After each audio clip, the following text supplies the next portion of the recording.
വണക്കം നண்பர்களே, welcome back. രാവിലെ ഓലക്കാലം കടിച്ചു വെച്ചുകൊണ്ട് നമുക്ക് പുതിയൊരു ചെടി നടാം. പോട്ട് ചെയ്യാമേ, പോട്ട് ചെയ്യാമേ.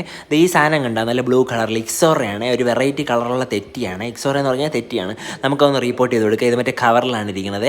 ഈ യമണ്ടൻ ചട്ടി എടുത്ത് വെച്ചിട്ട് സോയിൽ, നല്ല സോയിലാണ്, ഫെർട്ടിലൈസർ ഉള്ളത്. ഈ സാധനങ്ങൾ വേസ്റ്റ് കംപ്ലീറ്റ് മാറ്റിയിട്ട് ആ വലിയ പോട്ടിലോട്ട് നിറച്ച് കൊടുക്കുകയാണ് സുഹൃത്തുക്കളെ. എന്നിട്ട് ആ അണ്ടകടകം പോലെ ഇരിക്കുന്ന കവർ കംപ്ലീറ്റ് വെട്ടി പറക്കി ഏതാണ്ട് അതിൻ്റെ മൂടോടുകൂടി ഇങ്ങ് എടുത്ത് നമ്മളിതേ വലിയ ടാങ്കല്ലെങ്കിൽ എൻ്റെ പേരെന്തൊരു ചട്ടിയിൽ ഫിക്സ് ചെയ്തിട്ട് മണ്ണ് നല്ലോണം അമിക്കി കൊടുക്കുകയാണ് സുഹൃത്തുക്കളെ.